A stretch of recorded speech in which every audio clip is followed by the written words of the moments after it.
This video is brought to you by HalloCasa. Our tool transforms independent local real estate agents to global real estate agents. Create your own profile for free and get contacted by international investors. Sign up with the link in the description.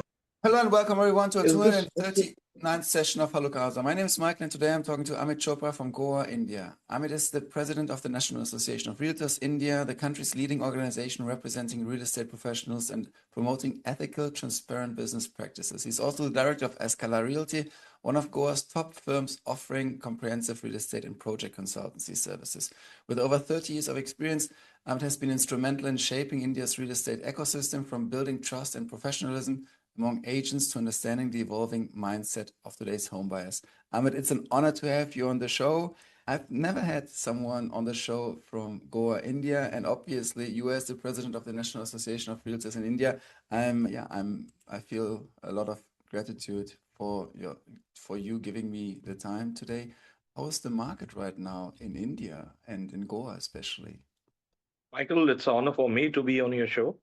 You have straight away put me in the hot water or the hot seat, as you may want.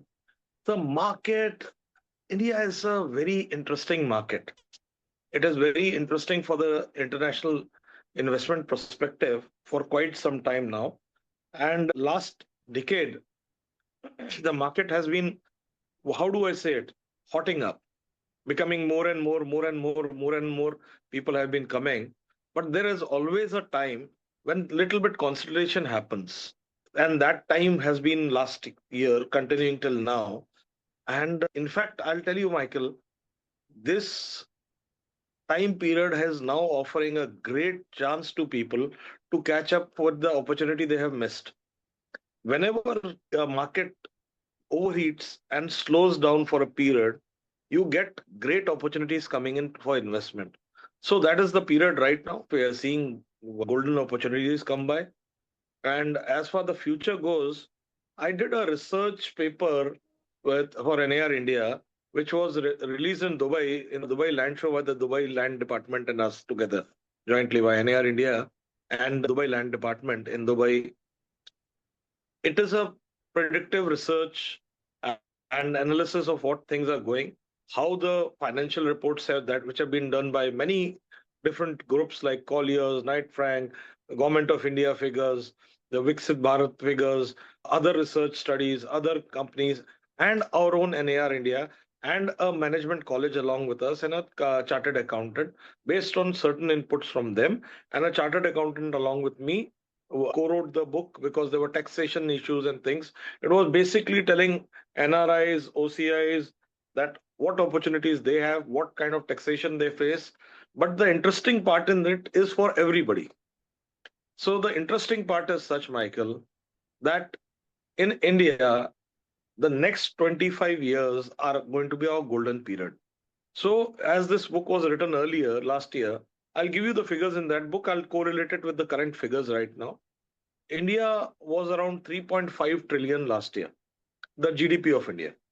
Real estate was around 450 billion. So around 12 to 13 was the real estate part of the GDP. It's somewhat undervalued for various reasons in India because the real figures are actually much higher. Along with our allied industries, the industries that are along with us, around 400 industries out of the 700 basic industries that are there are connected with real estate. Real estate affects around 56% of India's GDP. When real estate does good, India does good. When the real estate slows down, you see a slight slowdown in the economic thing. But luckily, there's been so much growth in the past that slowdown is not even being seen because it is basically a rejig happening in the market. The luxury market, the land market is doing fantastic even right now. The mid segment and the affordable segment of the market right now is going through a catharsis. I think there will be changes coming through. We've also seen certain policy changes being implemented by the government, along with a few very, how do I say it, much required steps. There is a lot to be still done, but they are implementing certain reforms and certain proposals there by the government. The RBI just recently has proposed to allow real estate developers to take lending from abroad. It's not RITS or REITs or anything that I'm talking about or funds, but direct borrowings from investors into thing wherever purchase is allowed, you can take a FDI. So that opens a lot of things for us to borrow from NRIs and OCI especially. So borrowings can be done, which will be debt based on giving them a lien on the project or anything, securing their investment a little better. And since these are going to be very legal instruments happening, and once it is implemented, it will open a huge amount of opportunities for people to invest into India. We have been seeing the world in a flux right now. A lot of things, a lot of these things happening on trade tariffs and things. But I think these are a blip. These things will resolve themselves with time. Maybe 6 months to a year. The basic slowdown and the pause in the growth in real estate is also because of these tariff things, uncertainties, political uncertainties. We saw the Russian-Ukraine war affecting the world, and then the India-Pakistan short war happened, which did affect a lot of things. So there was a lot of things going on, which, of course, real estate is affected by. Real estate, Michael, is the only thing. I'm mighty proud to say it, and I'm sure you are also, that only grows when there is prosperity. So when we grow, we bring prosperity around. Other professions, you'll see a doctor having better business when there is problems. A lawyer earn another professional profession will earn when there are troubles happening. But we are the only professions who benefit when growth happens. So for us, growth has been the most underlying performance principle. And we luckily on earth are dealing in the commodity which is no longer manufactured and most in demand. With the world's population growing, with developments happening, with wealth increasing, we see more demand on real estate, not just for residential, but also for hospitality, leisure, for setting up of industries, businesses, offices, many other factors happening. And with all these things happening in India and with other countries, with the tariff situations, with things, I rather see a great opportunity coming.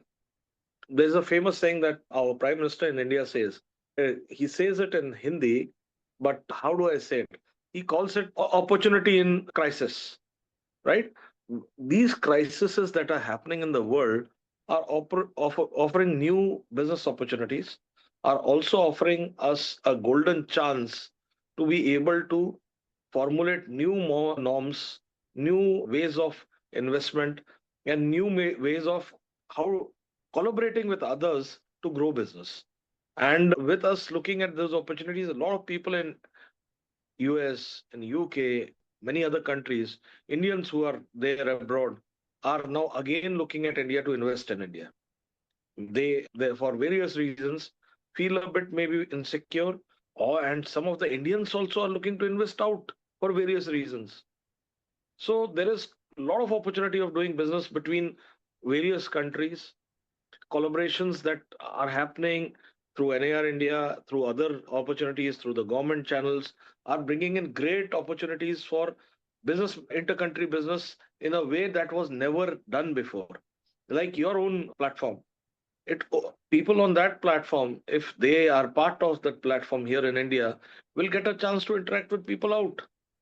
Us in NAR India, when we go for conventions in NAR, in US annual convention that happens in US this time, which is in Houston, we get opportunities to network with people, learn from them, see new technologies coming in, see seminars which tell us what is happening, what are the new business growth opportunities happening, where are investments happening, where is infrastructure development happening, how it affects our business. We learn from there, we bring it here, we put the best practices and try to learn and grow with it. So similarly, the opportunity in every crisis is there for the taking. Now, I'll give you a small example. I don't know, I'm speaking from, how do I say it? The Wall Street crisis. A few professionals, finance guys, saw a chance that the housing bubble was about to burst. They realized that in the States. And those guys read the market. They realized what is happening, how loans are being given, how those loans are being bundled together and offered as investment opportunities. Insurance companies, investment companies are buying credits on them. and they saw the biggest chance for them to grow. And some of them became millionaires in this. As I said, this was a very probably way of saying that was a negative thing being done. But what I meant is that thing also in that these things people could earn money. And this is just a rejig happening. And I think these tariffs and things are temporary. We will see things settling in. Russia-Ukraine war will happen. The Gaza peace has finally happened. It brings great hope to our hearts. I think if things continue in this manner, and with the mediation of US and the other countries involved, with Trump putting in more efforts in and other people coming in, with European Union standing by, with our country standing strong, slowly realization will come that these things are not benefiting anybody. And I think if Russia-Ukraine thing stops, at least is halted, and things are resolved to, they agree to disagree and draw a line somewhere and bring peace on the table, I think a lot of things will get resolved. And these tariffs will be a matter of past, and we'll again see strong growth happening. Thank you so much for elaborating. You mentioned various things, and I would like to dissect a couple of them. One is, it's like Warren Buffett says, the stock market is the only market when people don't buy when the products are on discount. And this is actually what you're describing. And I would like to also go from the international perspective, which you now elaborated on, even the domestic buyers in India. And you shared a post lately, I hope I pronounced him correctly, Sheikh Mai Rajul Haq, about the rising young home buyers, that they're actually having a new profile. They know what they want, they know exactly what the market is like, and you have this highly educated young professionals in India going for second tier, third tier markets maybe, because they are digital nomads, they can work remotely, and they have the money for a proper pre-qualified down payment. What's your opinion there? Also educating here the international audience about what's actually going on in India domestically. You did ask me this, and I would like to, I spoke about it in general. Let me give you a perspective on this. Markets in India generally almost everywhere were booming last year, till last year. Last year, there was a small pause, and the markets haven't crashed. There has been a pause, a plateauing of things for more than a year or so. And we expect this to continue for another 6 months to maybe even a year at the worst. You know what it does? It gives you opportunity. And even in Goa, which was a primary investment center for second homes, the market is evolving. We are seeing transitioning from second homes to first homes, meaning that people from other cities, and this is a thing of the digital nomad thing, ability to work from wherever you are and only travel to certain places when required. So we have seen people, big company, startups, how do I put it, rich investors shifting to Goa, making Goa their not second home, but a primary home, the first home market. And their primary home in whichever city, Delhi, Bombay, Bangalore they are from, now turns into the secondary home, where they only go when required to. They control their business and work from here. They have a lot of international traveling and national traveling to do. They find it very opportune to be in Goa because now it is literally connected with every part of India. And even internationally, many places we are directly connected with, or at least a hopping flight is there, or one jump flight is available. Europe, we are quite well connected. Even the other places, South Asia, even Australia, there are flights. Of course, those are one, you have to do a one change maybe.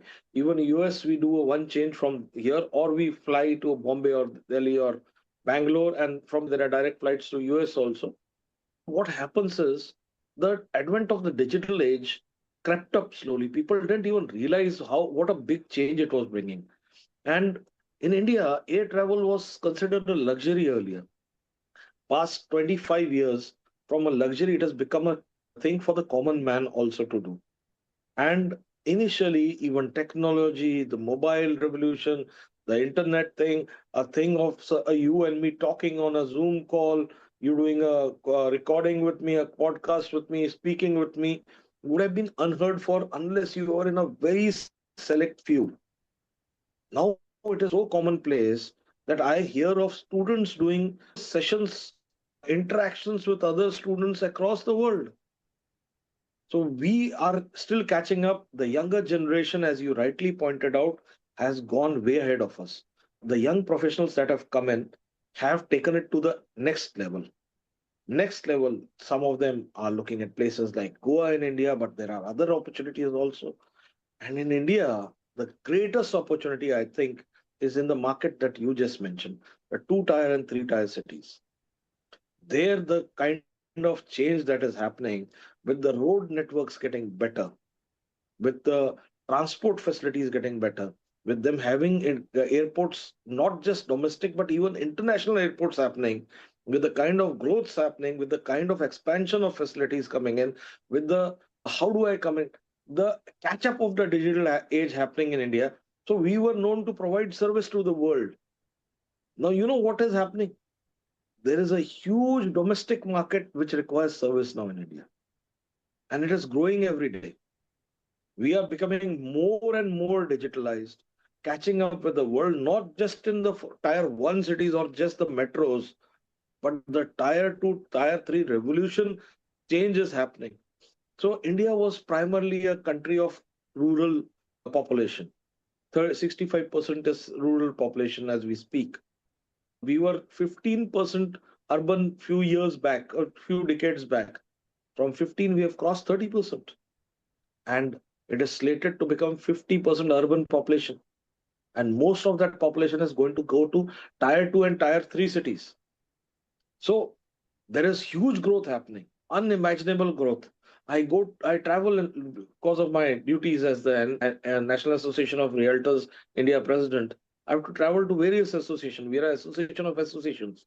So I travel to Indore, I travel to Coimbatore, I travel to, and it is amazing to see the change. 20 years back, sleepy towns.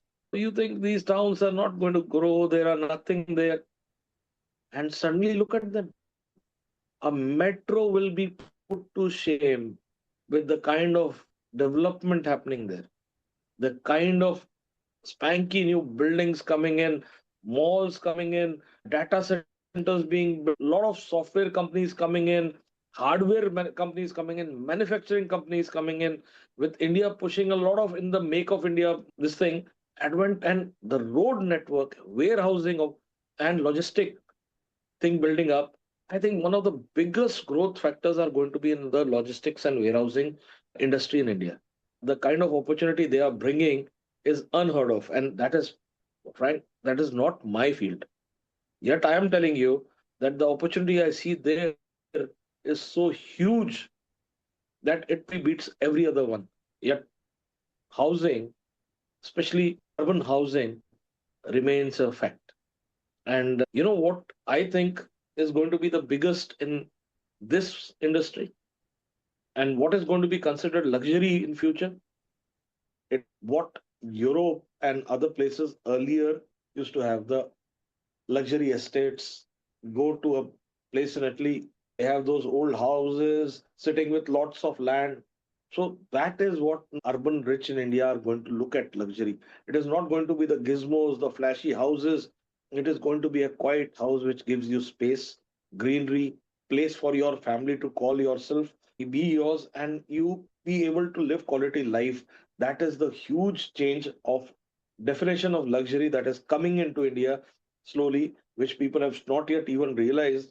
It is happening with the advent and growth of wealth in India. The number of millionaires we are putting out, probably China and we are getting the highest growth of millionaires every month, forget year on year coming in. And the number of billionaires also is growing.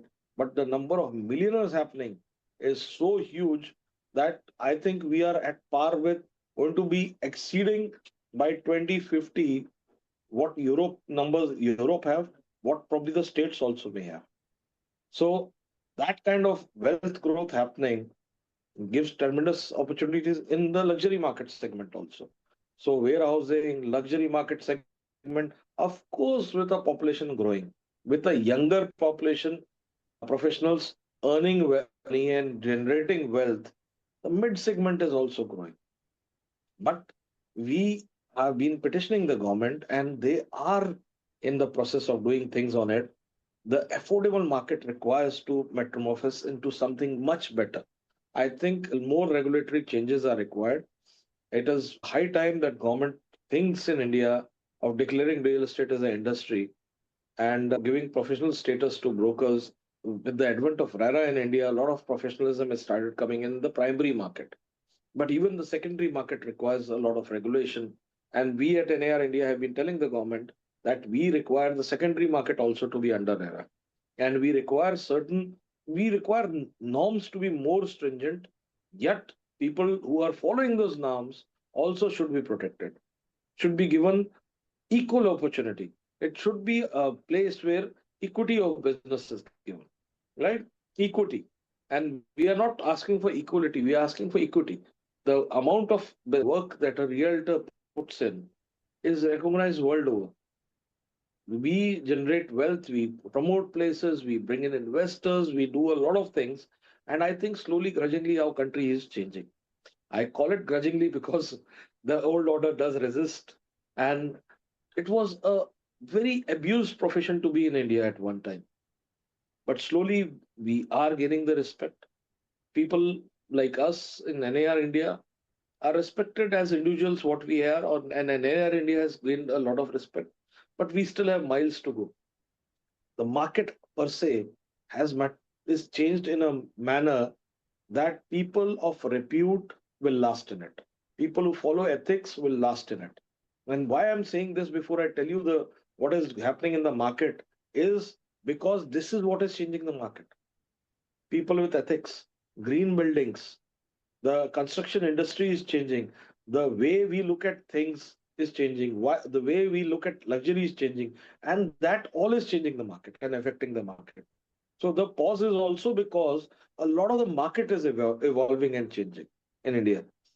And the kind of growth that we are going to see now, I told you just a little bit before that India was 3.5 trillion economy, right? And we were around 450 billion of it. The Viksit Bharat figures of Government of India projections say by 2047, India will be a 40 trillion economy. There are various other estimates by various other agencies also, which literally endorse the same. Some of them say by 2050, India will cross even more than that. And some of them say India will achieve 40 trillion by 2045 itself. I found those figures astounding. And that is the interesting part of that research part that I was mentioning to you earlier came in. We did that and we realized with a slower growth rate of even under 5%, we will achieve it easily by 2050 with under 5%. And we are slated to cross 7 to 8% growth rate. So we should achieve it much, much, much earlier. And the best part of it is most of that growth is coming in the next decade, not in the 25 years, in the next decade itself. So more than half of that growth will happen in the next decade. And at 40 trillion, the government states that by 2030, we will cross 15% of India's GDP. Real estate will cross 15%. And by 2040, 47, around 47, real estate will be 20% of the GDP. However, I'm saying with 15% of 40 trillion will be 6 trillion or 6,000 billion. See the growth. Just at 15% and at 20% will be at around 8 trillion, which is $8,000 billion in US terms, from 450 to 8,000. At the lower side at 6,000. The kind almost what is the growth? 15 times to 20 times. The opportunity is huge. People have not even realized the opportunity that India right now is offering, and places in Goa and the metros and the 2 tier and 3 tiers. Why I'm saying these? The towns which are growing, especially the towns which are on crossroads of highways, which are on hubs of industrialization, which are on hubs of transit corridors, are going to grow like anything, are growing and will continue to do so, expanding and generating wealth like people have not even seen. So the opportunity that India affords is huge. I would not tell people to indulge into short term if they look, don't do short term investments. Is always what I tell people. Short term is speculation, and speculation is not good. Be it in the stock market, be it in gold. People are saying, look at gold growing, right? I have had experts talking about gold, about stock market, about other things, but I'd remind them that in India, so one guy said, give an analysis of gold growth. I said, one of my friends wrote an article and I had commented on it. On my that comment, somebody else called me and said, Amit, you're talking of 5 year and gold has grown. See, I don't see where what he's doing. He's analyzing Apple stock growth to real estate growth. And why don't you do analysis of gold? I said, okay, let us talk of gold also. So gold in the 5 years has doubled. It may go up 2.5 times. In the 5 year in Goa, land prices have gone 4 to 5 times. Where is gold? Where is gold? Gold was stagnant. Gold has gone up now due to the crises happening, due to the central banks suddenly waking up that they have a shortfall of gold with them, and they want to also value up the holding that they have. With the gold prices going up, the value of the holding of central banks is going up. Therefore, the debt goes down. Debt to gold ratio becomes more solid. Their currencies become better. It is also opportune for them. That's why they are also happy with letting the gold prices go up. China is investing into gold heavily. They are buying more gold. Obviously, it is going to drive up. But what after it drives up? Will it continue to drive up? Maybe yes, in the short term. What about in the long term? It will still give good growth. But then, would it even equal what real estate is? I don't think so. This guy said, what about long term? If in that year I would have bought a gold for this much, today it was this much, 80 times growth. So I said, okay, 80 times growth is sounds very good. Do you know, my dear friend, just you were talking of India's independence. He was talking around that time, what is the price of gold till now? And I told him, forget India's time of independence. Let us talk of Goa. When Goa joined India, it was around 15 years later. I said, forget that. Let's talk of just 20, 25 years back. So the kind of growth that we did in last 30 years, 25, 30 years, beats the gold growth. With all this information, and thank you so much for contextualizing it, as a foreigner, how can I now take this step and invest in India? Are there restrictions? How can also Escala Realty help in order to be part of this next generational wealth building era? Frank, how can people participate is a very good question in this. Let me put it in context. There are certain fields. Now, real estate, of course, in that direct investment in real estate is actually prohibited for people who are not of Indian origin or don't hold Indian passports or OCIs. We call them overseas citizens of India. It's not a secondary citizenship, but mentions that you are of Indian origin. So those are allowed in non-agriculture properties to invest. But there are a lot of other avenues like hospitality. A foreign direct investment in hospitality is 100% allowed. There's a 100% direct approval way to do it. The funds have to be brought in through the banking channels properly, and the bankers will guide you as to how it is to be done. It is a great thing to take a good chartered accountant on board. We call them CAs out here, chartered accountants. I'm sure those are the same accountants which you have in your countries also. A good chartered accountant. It is always when you're going to get into investment in India, get a realtor or a member of NAR-India or some reputed broker of that place where you plan to put in, or you want some more information. You should reach out to any of our members. You want anybody wants any more information, they can reach out to me also. Through you, we can connect with them, and I can connect with them with the right person to do also. Like somebody wants to do real estate and investment in industrial warehousing or something in a second tier two city. We can connect them very well with people who can give them opportunities. But otherwise, and why a good realtor? Because he knows basically how what are the guidelines around it. And with there's a secondary opportunity which I mentioned in the passing. RBI has proposed lending or borrowings. I won't say lending, they're proposing borrowings from being allowed for developers from abroad. So if those borrowings are being allowed, that is the biggest opportunity to come in a, but you have to be do it in a proper manner through the right banking channels, have a very good lawyer on board to draft to very good contracts with which are legally relevant in India.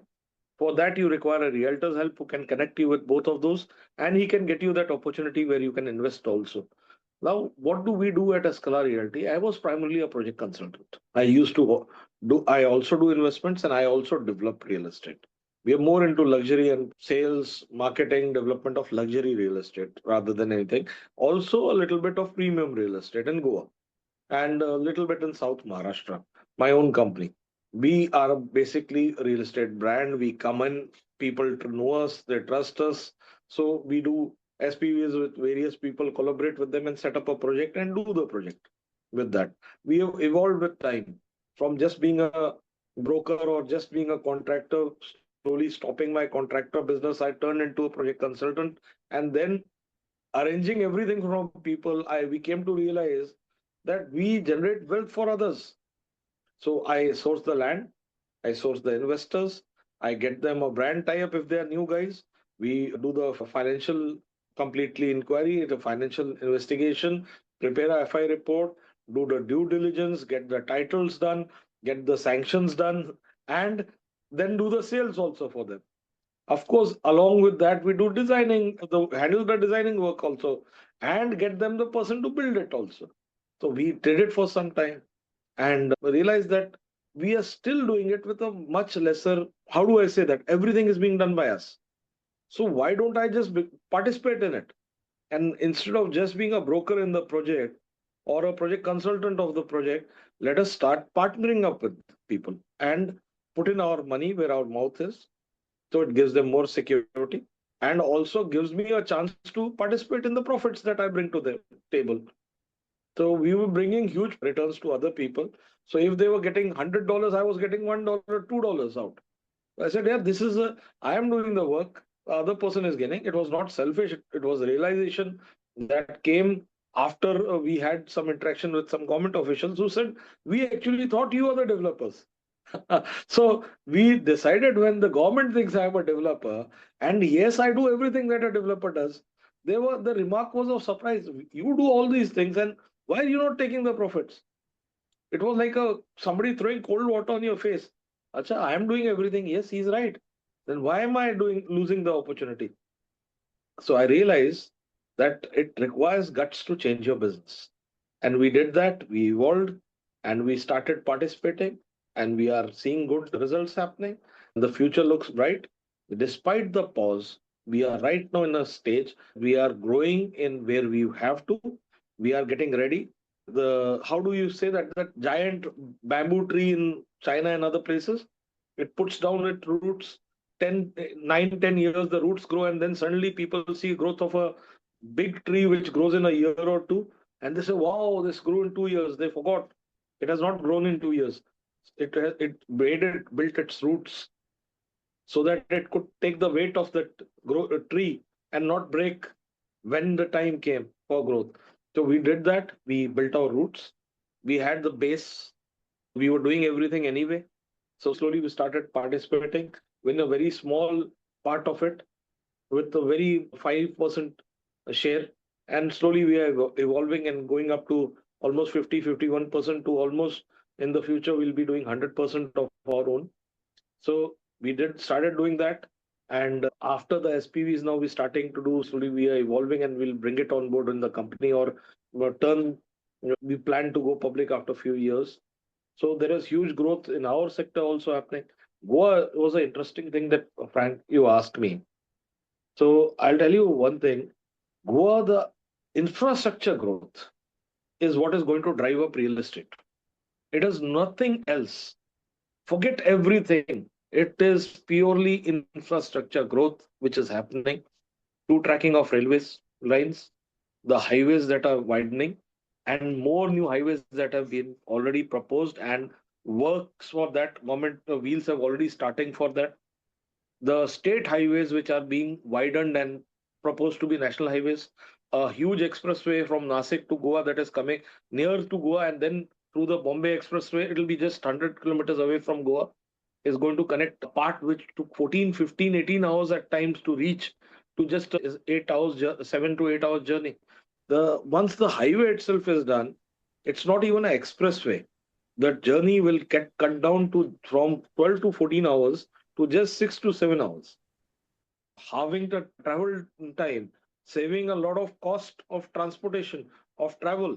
Time is money. Of course, there is a cost to transportation also. When a car is running 14 hours or 12 hours and a car runs just 6 to 7 hours, less wear and tear, less expense. So traveling becomes easier. And air journey, the new airport, we have two airports already in Goa.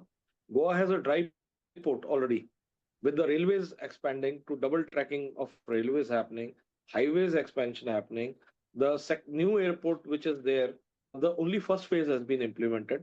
The Aerocity phase is coming in, and then is coming the Greenfield airport phase.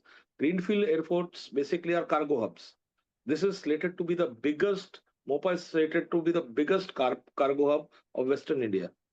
It is 630 kilometers from Bangalore, 600 kilometers from Bombay. Around from Hyderabad, we are around 680, 690 kilometers. Right there, bang in the middle of everything. So we are going to be a supply hub, logistics and warehousing hub, supply hub for most of the Western region. Between this, right between the Southwest region, we are going to be the largest hub of supply. The Maharashtra government has taken a steal.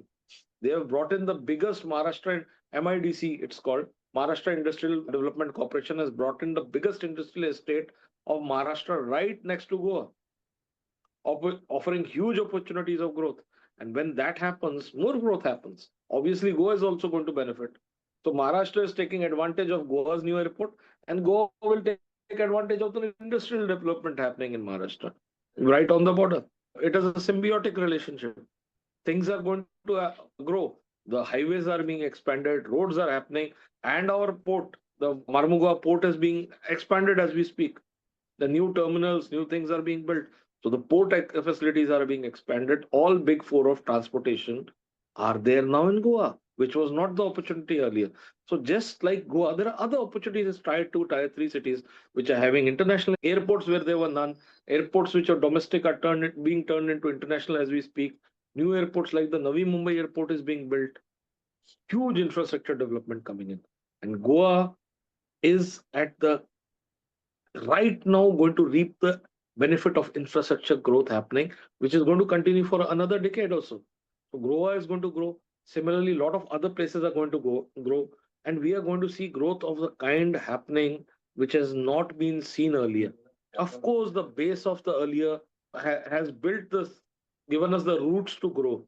Otherwise, we wouldn't have been able to build this growth. The base was not there. But the growth that is happening is never seen before, and the opportunity that is coming can be availed by anybody, especially if the proposed RBI policy comes in of the lending part. People will be able to participate in a more secure manner in India. And it's a beautiful welcome step that is being encouraged. It happened after the real estate bubble burst. Other places, the government tightened norms here with the fear that high lending, easy lending may create. But what it did also is developers had lesser access to finance funding for the projects. So it raised the cost of development. So finance was available but became more expensive. So if the funding cost becomes expensive, in the end the customer gets it. So the cost is passed on to the end user only. Na? With if funding becomes easier, the prices will become will grow a little lesser. The end user is also going to benefit. It will give them more growth opportunities also. So it's a good thing, especially if it is done in a very regulated, very proper manner, which international lendings will definitely, because they're coming through banking channels, will have safeguards built in, and will have a lot of contracting happening. You'll have realtors coming in who specialize in it. Like I've done CRS recently from National Association of Realtors, from the Real Estate Council. So I completed the CRS course. Why did I do it? Because I want to be known internationally as a CRS. I am an alumni of RICS, I did a course through NAR-India's RICS's tie-up. I'm not a MRICS, but I'm an alumni of RICS. I did their executive leadership in real estate management. Why? Because I see these opportunities coming in. And these opportunities, my friend, who people who have vision like you, who are building platforms to help facilitate people wanting to do this business and grow themselves, because your platform will grow on that. And we people who use your platform will also grow. There are huge opportunities to people, not just in just buying and selling, not just in investing, not just in development, but in other services also. So the growth that is coming is a huge opportunity for people who have vision and who participate in it and take up the challenge. You just mentioned CRS, and I would like to take the discussion towards the National Association of Realtors India. For anyone listening who has never heard about it, can you give us a description, a summary of it, and also reasons why someone in India should join this association or maybe an affiliated association in India? Michael, you know that India now has RERA. 2017 RERA was brought in. The act was brought in 16 and was implemented in 2017.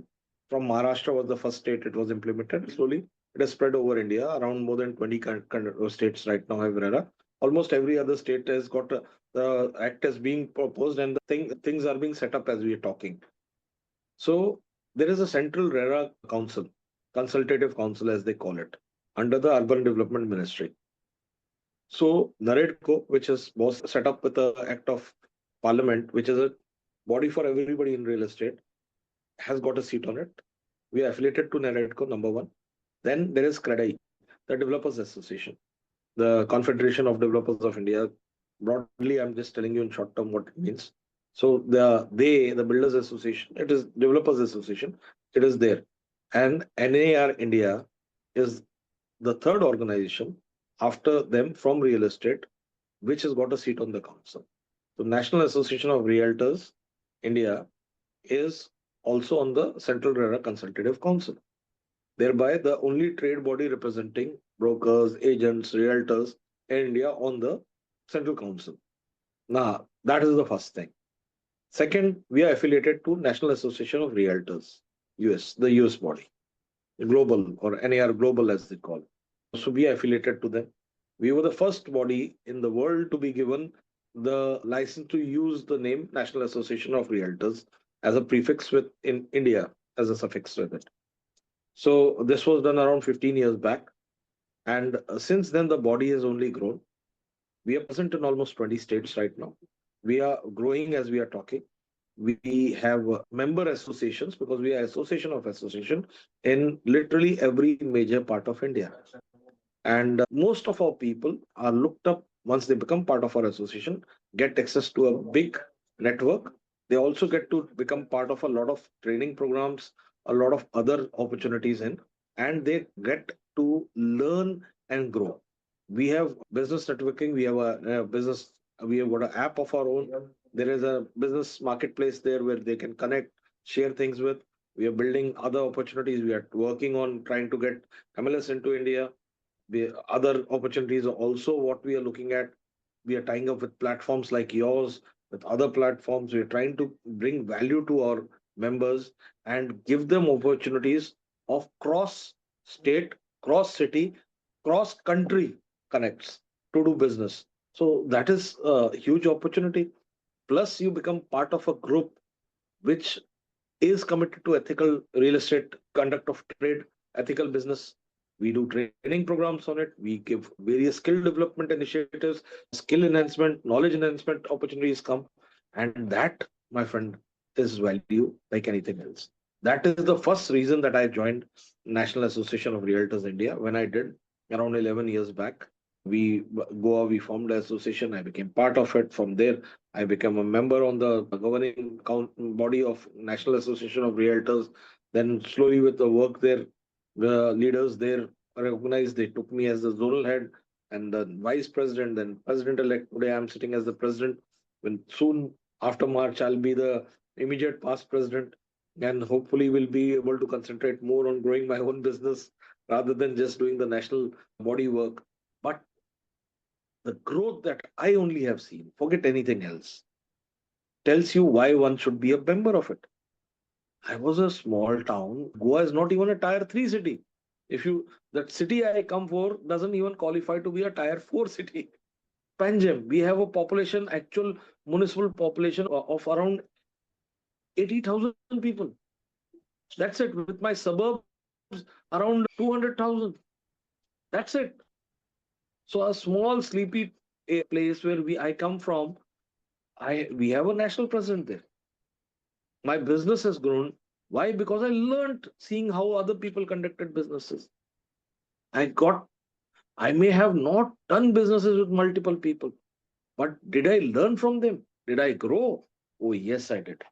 And in Goa, because we formed an association, we became part of it, we bonded together, my network became grew like anything. And with it, when we travel, we learned. When we met people like you, we learned. And that is precisely why one should be part of an association, which is part of a larger network and is known to be ethical trade body. We are not just an association. We are a trade body. We represent the trade of broking, agents, real estate, transactory services in India. So it is very important for people to understand this and join us. If they want to be known as ethical people, because the instant label of NAR India coming on a person turns makes a person look at you differently. Yet, even we are bringing in opportunities like CRS in collaboration with NAR Global to India to give our members more value because this is an international certification that you can use as a suffix on a CRS is considered a very respectable this thing. And even in US, hardly 5% of the people, members of the 1.65 million members of NAR, only 5% have that designation. So we are getting in that.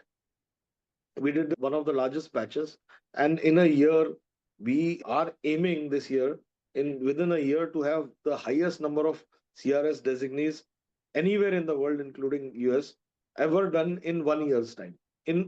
I'm talking of in a 1 year period, the highest number of CRS designees happening. We are aiming to do that here in India. I hope that our global team is working very hard on it. No role of mine. Because of their hard work, I was able to get that opportunity and grabbed it with both arms when I got it. And I am a realtor also because I'm an international realtor member of NAR. Been there for almost 8-9 years now. Been that for so I proudly call myself a realtor. I have great opportunities of networking with my friends. I'm going to be in US this time for the national convention of NAR in Houston, which is going to be in Houston this time. So I'll be there. So I hope that you also take that opportunity, come there. Maybe we can catch up there, or maybe one day when I travel towards Europe, we can meet there. So this is what has happened with NAR India membership with me. I have grown. I've met people. I've got opportunities. Ashwinder, my dear friend who introduced us, is like a brother to me. But how did we meet? Again, NAR India. He was the keynote speaker at a convention where I was becoming the president. We became great friends. And today he's like a brother to me. He is currently the CII real estate chairman. So get to meet great people. You get to meet people who have knowledge, who have grown, who are somebody. And when you sit in such circles, even if you don't do anything, you elevate yourself. And that is what I intend to do. More such people, meet such people. The opportunity has come my way to NAR India. And I wish that everybody understands that they also join in and avail of that opportunity. Don't just become a member. Use it, grow with it, meet people, and learn from people. So I am a learner today, learning still, and I know that I have realized that I don't even know the enough of real estate to probably scratch a board. There is such a lot of knowledge, such a huge, vast ocean left. I don't even have a thimble full of it. And I'm hungry for more knowledge, learning more, growing more. That is what NAR India represented to me. And of course, the respect that comes to being a part of a respected organization. Thank you so much for this elaboration, and thank you so much for your time. I know we could talk for hours. It's a pleasure to listen to you, and I learned a lot. You gave us a very strong emphasis on the Indian real estate market and why it is such a vast investment opportunity right now to invest in India, and especially into the tier 2, tier 3 markets. You gave us a very nice context on where the Indian real estate market comes from and where it also goes regarding the GDP and also the share of real estate of the GDP.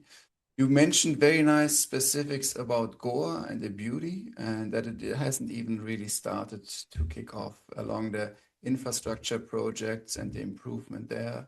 You also described very well to us Escala Realty and the projects and how and why to invest.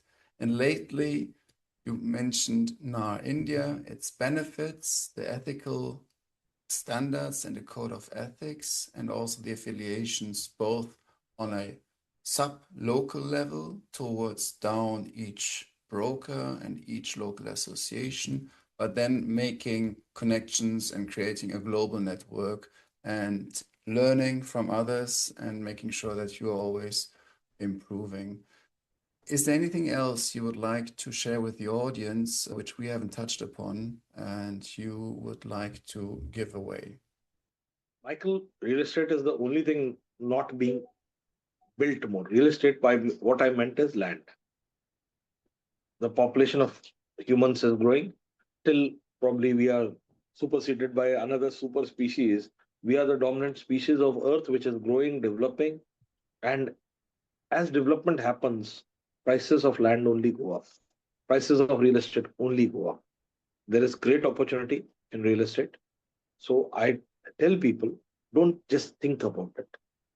Understand what you want, study the market, and do a, how do I say this? Don't wait to invest in real estate. Invest in real estate and wait. It's a very old thing that has been told by a lot of people. But I want to tell something which is a slam dunk answer why real estate. I'll ask you a question, and I'm sure you know the answer, but I'll still ask you this question. Michael, if there were only 100 millionaires in a year, new millionaires becoming there in the world, what do you think? Which is the industry where the highest number of millionaires come from? Is it Quite an software? obvious Is it answer. pharma? Is it what? What is the answer? I want you to give it. Real estate. Okay. And what is the percentage of people that studies say that number of millionaires that are coming from real estate? Can you tell that? No. The lowest figure that was given is 80% of the millionaires of the world are people who earn money through real estate. 80%. The lowest figure. The highest one was 90. I'll go with the lowest figure. But being part of the 80% of millionaires of the world, new millionaires are coming in the world, beats everything else. Don't you think so? Absolutely. And these are figures which can be checked and verified. So being part of that opportunity of growth, wherein being part of the, and best part is not even 20% invest in real estate actually. Hardly 2%. The elite 1% can be 2%. I would say half of the top 1% only invest in real estate. And there is where the most wealth is being generated. So if you want to become part of something which actually brings the biggest value, because everything, my friend, is real estate. And I say this with conviction that everybody in the world works for the real estate industry. You may have a pharma company, you may have a software company, you may be an industrialist, you may be a manufacturing airlines, you may be running airlines, you may be doing anything. You're actually working for us. Because in the end, you have to set up an airline, you require offices, you require an airport, you require land to set up, you require hangars, so you require real estate. You set up hotel industry, hospitality. What do you require? Land, development, again, working for us. Pharma, industrial. You require us. Everybody in the end has to invest in real estate. Of course, the house is there, and I'm not talking about the house, which is one of real estate is one of the three basic needs, right? And yet, real estate is also amongst the asset classes. So asset class, basic need. Both the ticks, the highest number of wealth generation in the world. Huge tick. The opportunity abounds, my friend. The growth is only happening. World over, there is opportunities happening. India, especially because it is one of the countries that is catching up to development in the world. So where you are catching up, the most more growth happens. So we offer a unique opportunity to the world. So real estate, especially in India, offers a beautiful opportunity of investment. And there are various fields. If you don't want to come into residential real estate, come in hospitality, come in Medicaid. And there are huge number of medical professionals in India. Medical facilities in India cost less. There are huge other opportunities happening which give other opportunities to people. And those opportunities are there for the taking. There are industrial opportunities, there are warehousing, the opportunities abound. And let's, this is what I would say, let's connect, let's start working. There are huge opportunities happening for the world to come into India, to grow with India's growth, and let's take it to the next level. Perfect. That's it. Thank you so much, Amit. How can people reach out to you if they're interested to get in contact with you? Michael, I'm based in Goa. I'm there on Google. You can just Google my number and you can find my this thing. However, my company's name is Scala Realty India Private Limited. It is basically a Portuguese word for scale. So skal means scale, skal, Escala, which is called more in India, and everybody started calling me Escala Realty. We are known by that because that is how people pronounce it out here. Although it means skal with scale. The basic meaning is scale, the basic unit of measurement. So you can scale up with us, can connect me through my website, which is escalarealty.com, or you can, we have a web page of the same name. We have Insta pages, and I can share my WhatsApp number, my phone number also. I'm open to speaking to anyone. I can share, you have my number if you want, you can share it with your viewers. And of course, I also am looking forward that our organization and you also collaborate and our members start listing there or being on your platform. Maybe we can connect to that. I have my LinkedIn profile also. Anybody searching for Amit Chopra from Goa will find, or Realtor Amit Chopra can find my number. Of course, there's another guy I think of the same name in US. But me being in Goa, anybody searching with Amit Chopra from Goa and with real estate will find my details and everything anywhere. But you have my number. Please feel free to share it with people. You have my email IDs also. Feel free to share that also if you want to. And they can connect with me if you want to know more. Anybody wants to, or even if you want to do something, collaborate in India to do something, please let me know. I'll be glad to help you out. No strings attached. If some connection is required, I'll connect you. But if you want to do something where I am based, most welcome. I am here. We are in ourselves into very premium and ultra luxury development villas, high-end villas. We are also looking forward to do serviced hospitality projects, serviced five-star branded residences in Goa. We are working on the project as of now. One of our top international architects from Australia is doing the plans as we are speaking. I am doing top, as I told you, the green surroundings with a beautiful house, lesser of a house, more of land, that kind of developments. We have normal developments also, premium developments, villas, row villas, and apartment opportunities, sea view, field view, and normal developments also there with us coming up as we speak. There are few nearing completion, few starting out, and few still in the pipeline. So growing more towards that side, looking forward to working with people. And if anybody wants any knowledge, wants to set up his own business in Goa, I'm always ready to help out, even without a fees. So I'll Perfect. be glad to guide people in. It's always a pleasure to give back to the trade and industry where you've all got whatever I am, I'm from this industry. I don't do any other business. I've learned, grown, built everything on my own through this. I'm a first generation entrepreneur. So proud to be part of it and glad to help anybody who wants to come in. Thank you so much, Amit. And yes, indeed, I had a look on your projects on Escala Realty. It looks amazing, surrounded by beautiful trees, middle in the jungle. Definitely want to come and visit you one day. Amit, for now, Please. I'm sending you the best regards and a big hug, and it's a pleasure to meet Thank you, Mike. And yeah, we talk soon. Thank you so much. Thank you, Mike. Thank you. Looking forward. Bye-bye. Bye. Bye. This video is brought to you by HalloCasa. Our tool transforms independent local real estate agents to global real estate agents. Create your own profile for free and get contacted by international investors. Sign up with the link in the description.